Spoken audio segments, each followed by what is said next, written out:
Welcome back to One-on-One, New York's longest-running sports call-in show. Kurt will be back in a moment, I believe. Yes. Grace McCarron is here, our radio producer today, jumping behind the mic for the hockey segment.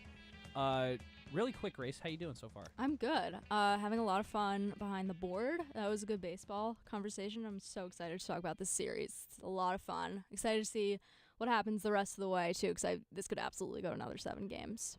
This series is insane. I mean, overtime in game 1. Yeah. It's already good enough.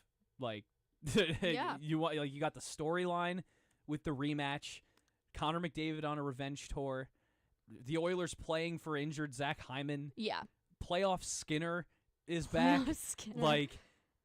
But then the Panthers, not only are they pretty much the same team from last year, but they also added several guys at the deadline, including the guy who was the game changer in game 2, who scored the overtime goal. Yeah. Brad Marchand.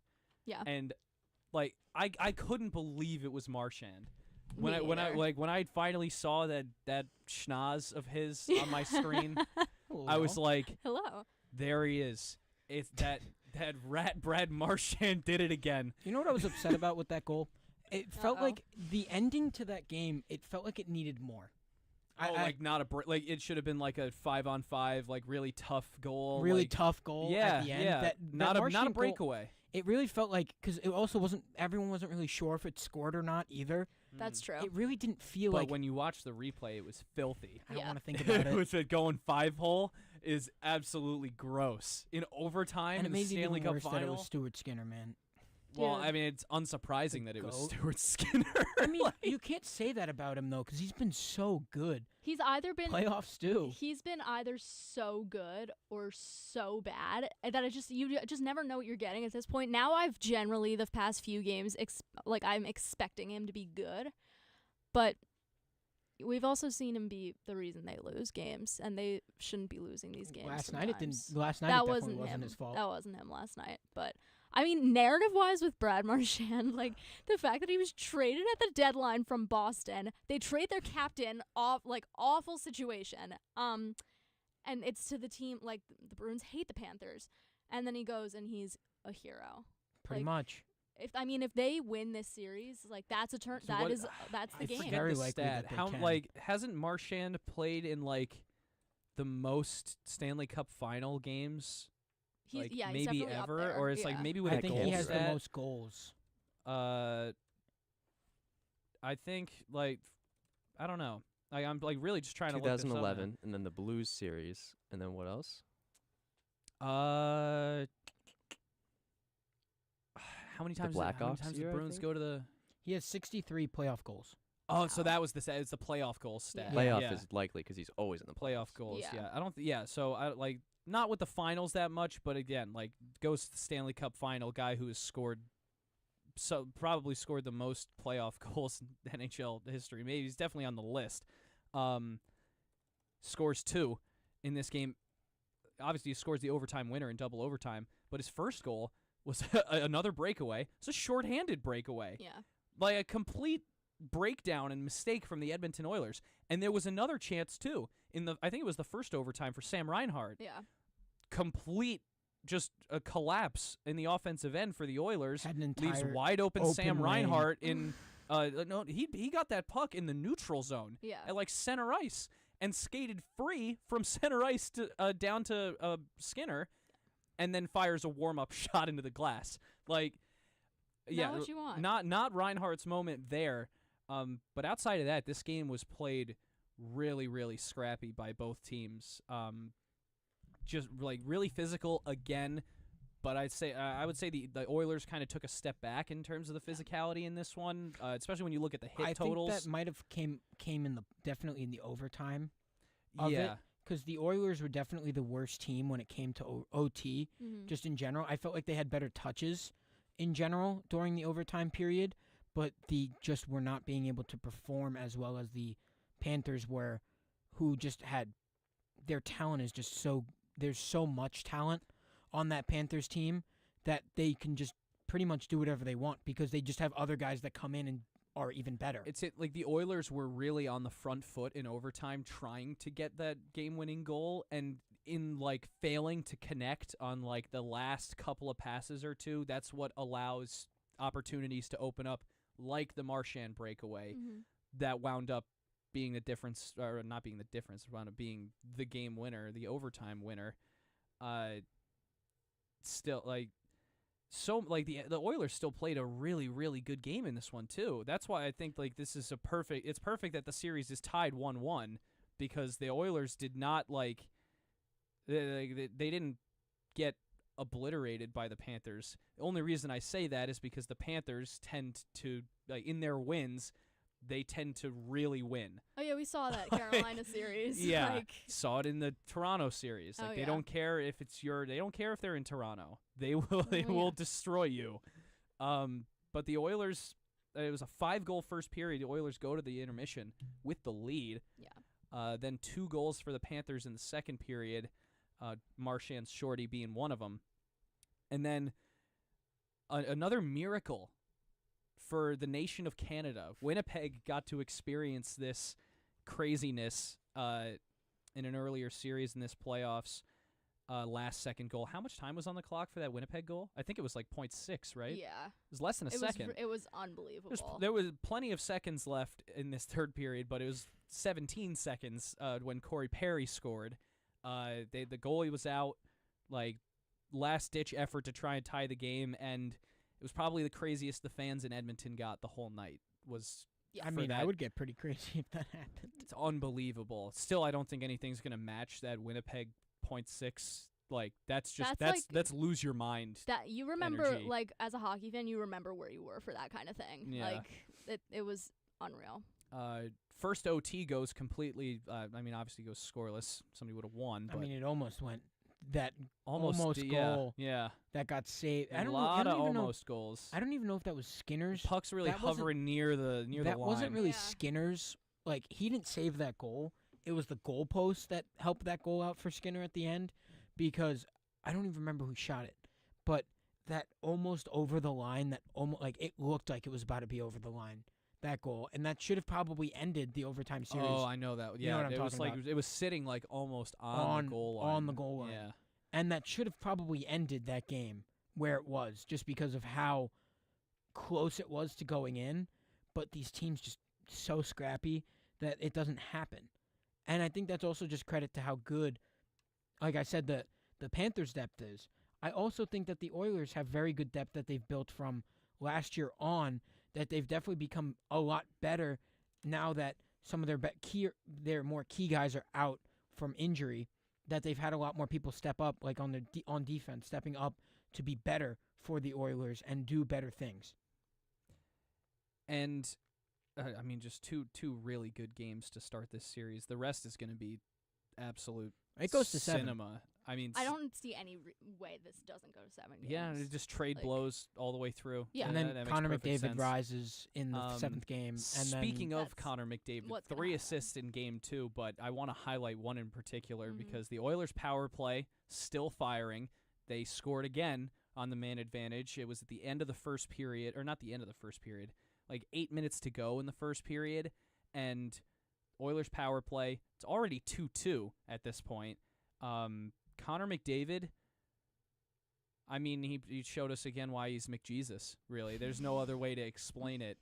He, like, toe drag through 2 defenders. It makes Aaron Ekblad look like a toddler trying to skate for the first time.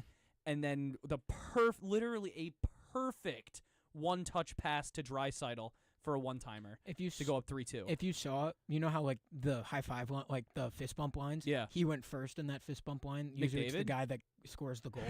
He went first because it was pretty much created the entire goal. Yeah. It was pretty much his goal because he put the entire offense on his back that entire way through. Evan Bouchard also playing much better, which was a problem for the Oilers last season. They weren't getting production out of Bouchard that they would have liked. Bouchard scored the second goal for the Oilers, his 7th of the postseason now, which is pretty interesting. But Bouchard looked real. He was hot the rest of the game too. He was still putting shots on net. He didn't get another one by Bobrovsky, but he was still making them work.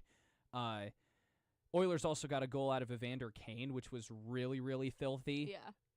Going opposite, like being lefty in hockey is a cheat code. Yes. Like it Absolutely. actually is. Yeah. Like just a random snapshot from the opposite side of the ice. You go over the glove side and ring it off the post.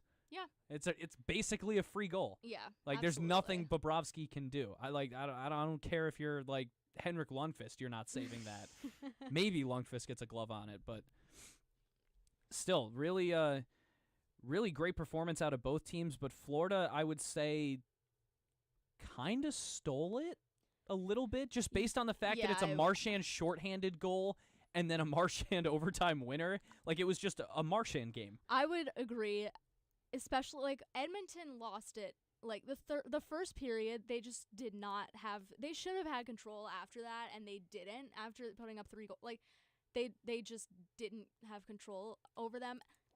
Florida's a very difficult team to control, but so is Edmonton. We've talked about how many guys they've had scoring. It was tough. But that's the kind of series that this is that both of them, it's just a dogfight the entire way, and it's going to go 7 games, and I think all the games are going to be like this. 42 saves for Bob.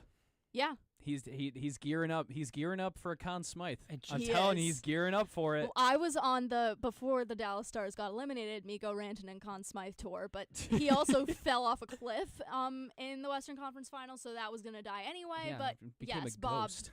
for Conn Smythe. But I also wouldn't say that. I also wouldn't say that the Panthers stole the game because they were better. They were the better team in overtime. That was just the full case. That's the thing. I don't even know about that because like.